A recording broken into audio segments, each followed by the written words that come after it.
Muchísimas gracias por atendernos en Es Europa. Gracias a ti. Vamos a hablar del Estrecho de Hormuz porque este punto en concreto es tan difícil de sustituir o de rodear.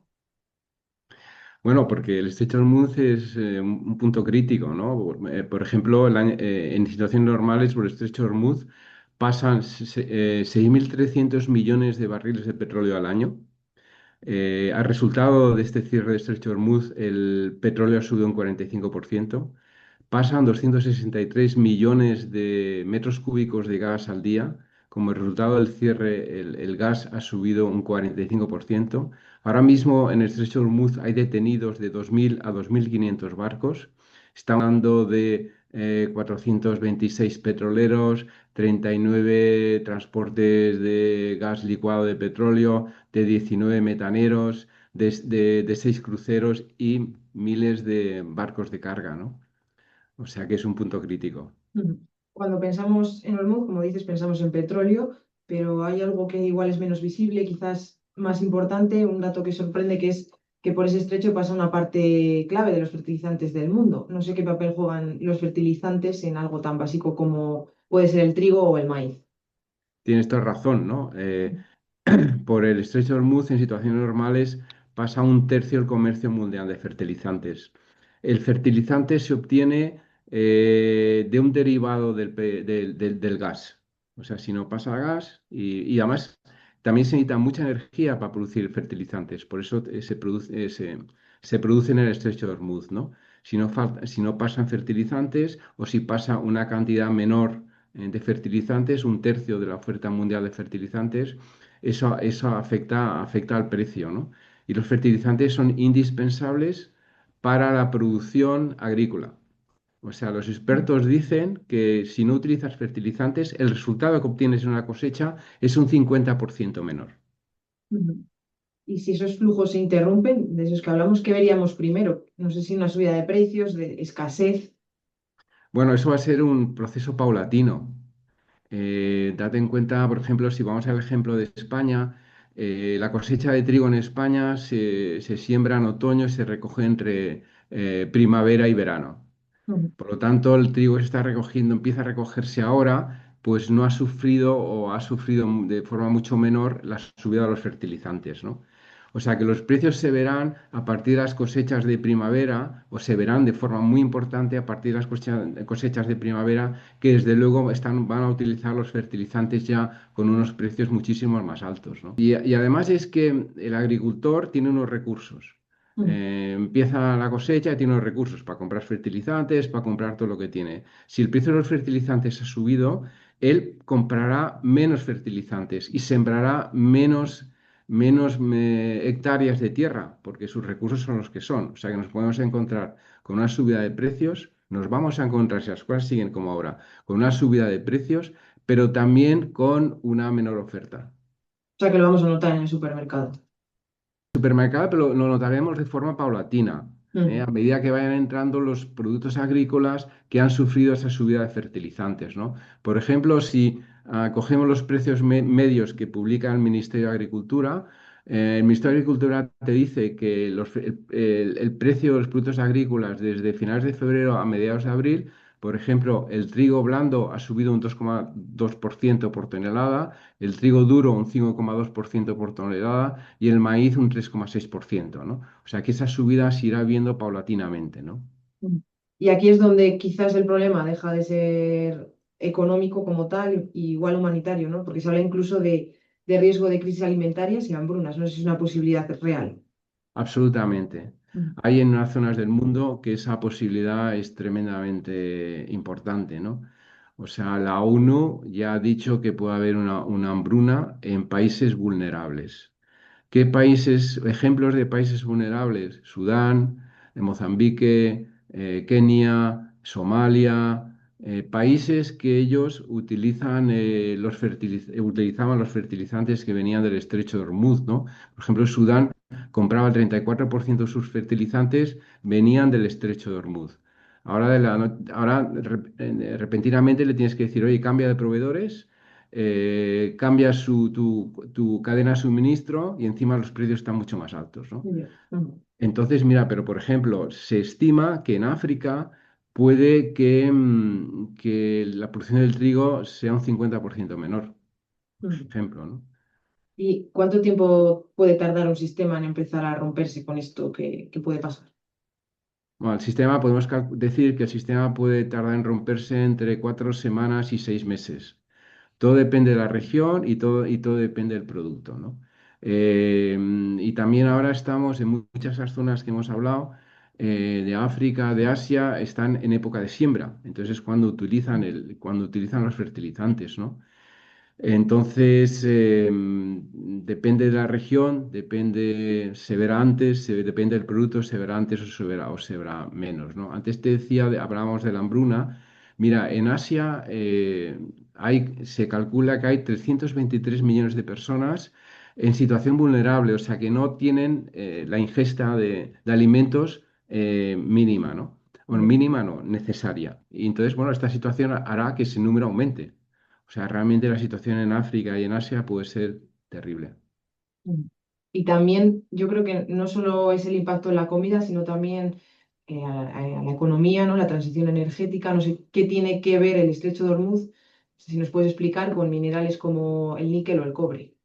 Totalmente. O sea, tanto el níquel como el cobre utilizan un derivado del azufre.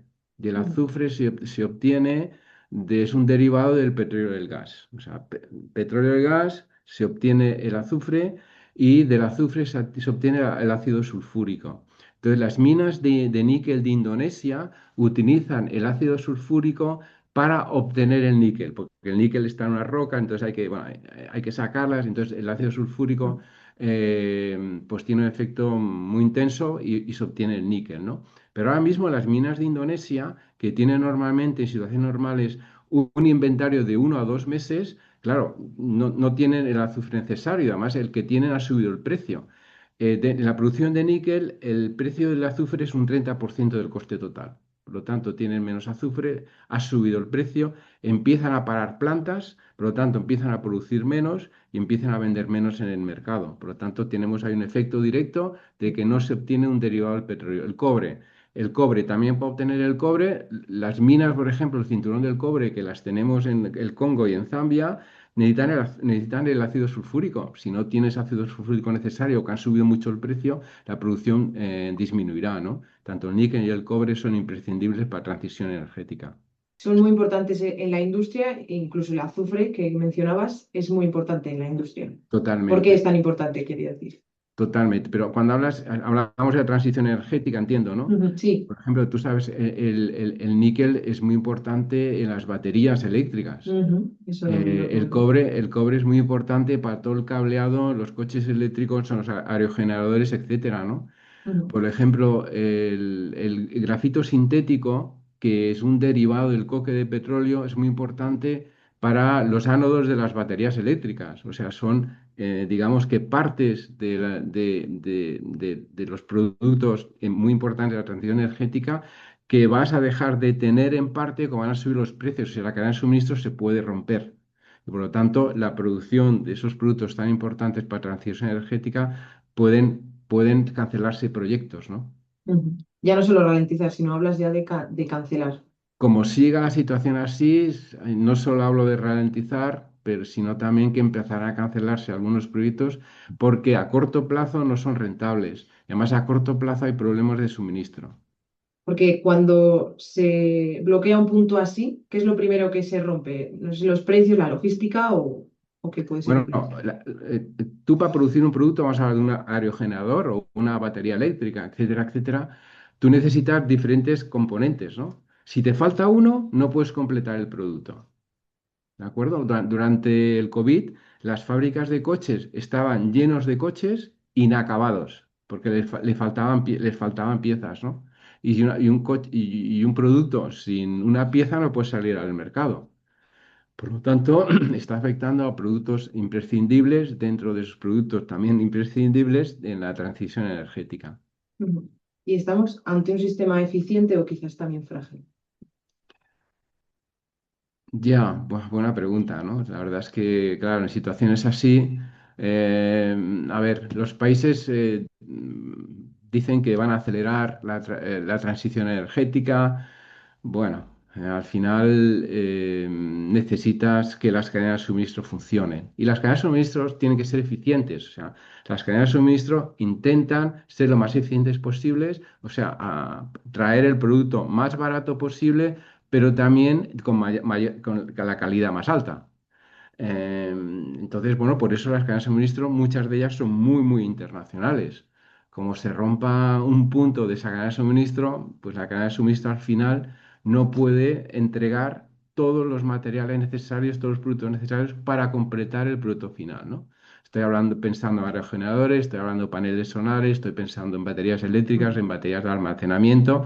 Las fábricas lo tendrán el producto casi acabado, pero les faltará pues un par de componentes. Pues el producto no puede salir al mercado, por lo tanto el mercado no recibe producto. Ujú. ¿Y cómo están reaccionando los gobiernos? ¿Cómo consideran que están reaccionando? Bien, tú sabes que, por ejemplo, a Europa, esta situación, si hablamos de gas, ya ha cogido un mal momento. O sea, Ujú. las reservas a nivel Europa están al 29%, cuando hace 2 años estaban al 58%. Entonces, por lo tanto, nos pilla en un momento que nuestras reservas son bajas. Además de gas, ¿eh?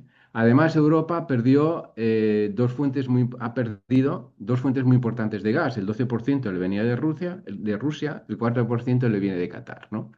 Ujú. Por lo tanto, Europa tiene que salir al mercado a conseguir nuevas fuentes de suministro de gas en un momento que hay menos oferta y hay más lucha por conseguir ese gas y por lo tanto los precios suben, ¿no? Hará unas semanas, tú recuerdas que la Agencia Internacional de Energía coordinó que salieran al mercado 400 millones de barriles de petróleo de las Ujú. reservas, ¿no? Sí. España puso 11,5 millones de barriles de petróleo en el mercado de sus reservas, 12 días de reservas, ¿no? Pero las reservas tienen un límite. Y además tú ahora mismo, ¿qué está pasando? Que los precios están subiendo, la inflación está subiendo.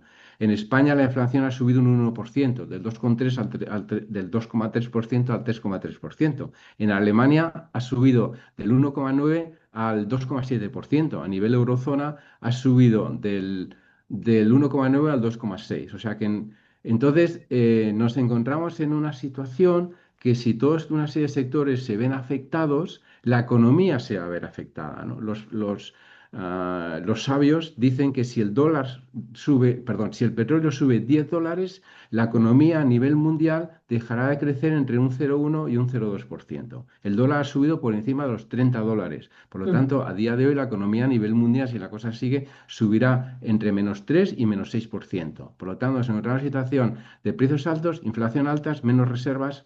Situación complicada, ¿no? Sí, la verdad que es una situación que no sé cómo cree que va a evolucionar. Ojalá abra el estrecho de Hormuz, ¿no? Ujú. Pero el estrecho de Hormuz, como abra, que espero que abra muy pronto, la situación tardará en normalizarse, porque hay 2.500 barcos que no pueden salir.